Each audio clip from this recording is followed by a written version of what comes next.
जिसमें मिलावट नहीं होती। जिंदगी में एक माँ की जगह कोई नहीं ले सकता है। माँ अपने बच्चों से ना सिर्फ निस्वार्थ भाव से प्रेम करती है, बल्कि अपने बच्चों को जिंदगी जीना भी सिखाती है। उन्हें रिश्तों की अहमियत बताती है, अपनों से बड़ों का सम्मान करना सिखाती है, दूसरों से प्रेम करना, अनुशासित रहना समेत दूसरों की मदद करना भी सिखाती है। अर्थात एक इंसान अपनी माँ की बदौलत ही समाज में उठने बैठने के लायक बनता है। अर्थात माँ ही एक व्यक्ति की जिंदगी में सब कुछ होती है, क्योंकि माँ से ही इंसान का अस्तित्व होता है। इसलिए अपने माँ को सम्मान दें और उनकी खुशियों को ध्यान रखें, क्योंकि माँ के प्यार के बिना व्यक्ति की जिंदगी अधूरी है। माँ दुनिया का सबसे प्यारा तोहफा है। माँ भगवान का रूप होती है, जो न सिर्फ अपने बच्चों से निस्वार्थ प्यार करती है, बल्कि उनकी खुशी के लिए किसी भी हद तक गुजर सकती है। माँ हर इंसान की शक्ति और ताकत होती है। माँ न सिर्फ 9 महीने अपने कोख में रखकर दर्द सहकर अपने बच्चों को नया जीवन देती है, बल्कि पूरी जिंदगी साए की तरह अपने बच्चों का साथ देती है। माँ की बेहिसाब ममता को चंद शब्दों में नहीं पिरोया जा सकता। आज मैं आपसे 3 प्रश्न पूछूंगा। पहला प्रश्न, ऐसा कौन है जिस पर लगातार प्रहार करने के पश्चात भी वो मुस्कुराए और आपको सुख दे? आपका उत्तर होगा धरती या वृक्ष। दूसरा प्रश्न, ऐसा कौन है जो बिना आपके कुछ कहे सब जान जाता है, सब समझ जाता है और फिर निस्वार्थ भाव से आपकी सहायता करता है? आपका उत्तर होगा भाई या मित्र। और तीसरा प्रश्न, ऐसे कौन से भगवान है जो स्वयं विष का घूंट पीकर आपको जीवन का अमृत प्रदान करते हैं? आपका उत्तर होगा महादेव। यदि आपके उत्तर ये हैं तो आपके उत्तर गलत है। इन सारे सवालों का एक ही सही जवाब है, और वो है माँ।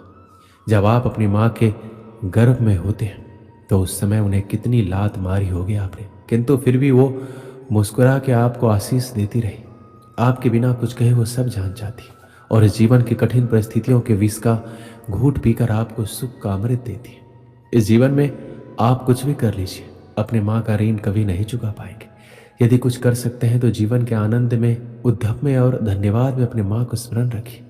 माँ का रिश्ता दुनिया का सबसे खूबसूरत रिश्ता होता है, जिसमें सिर्फ प्यार ही प्यार छिपा रहता है। एक माँ का जीवन पूरी तरह अपने बच्चों के लिए समर्पित रहता है।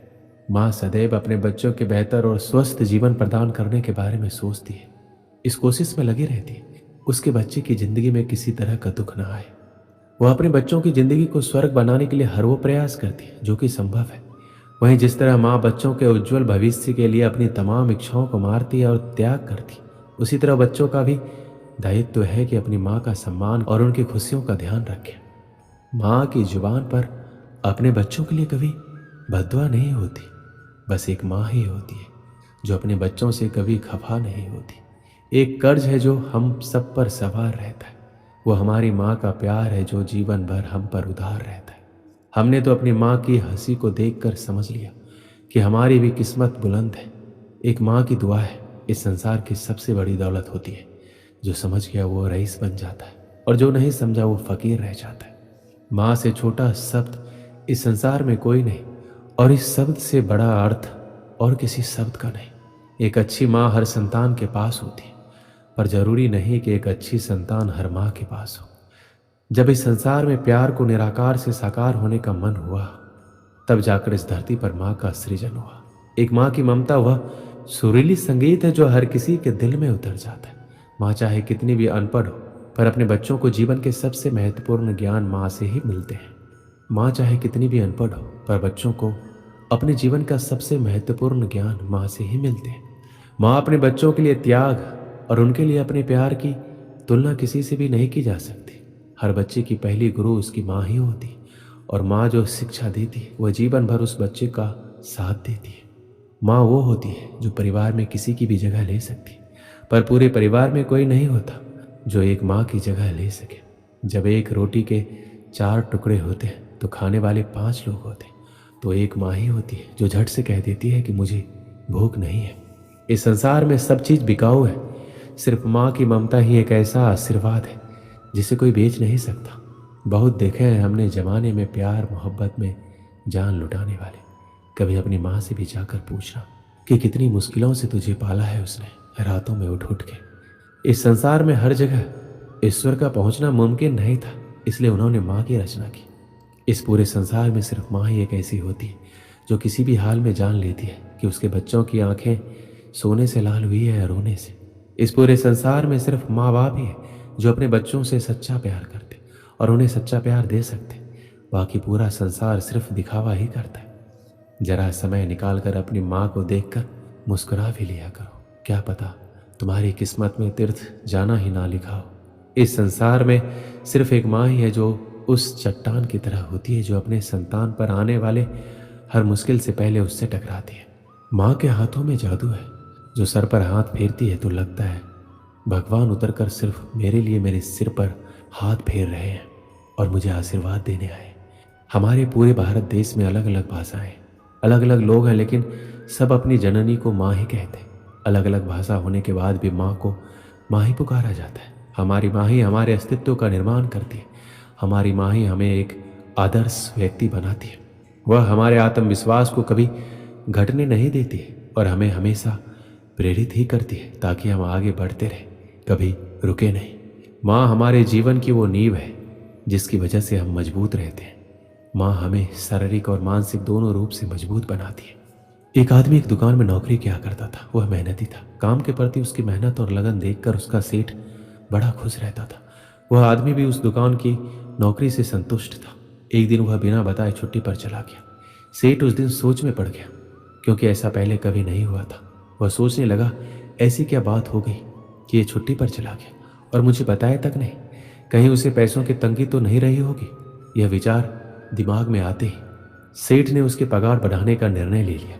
अगले दिन वह आदमी वापस काम पर आया। सेठ ने उसे अपने पास बुलाया। उसे बताया, मैंने तुम्हारा वेतन बढ़ा दिया है। अगले महीने की 1 तारीख को उस आदमी को बढ़ी हुई पगार मिली।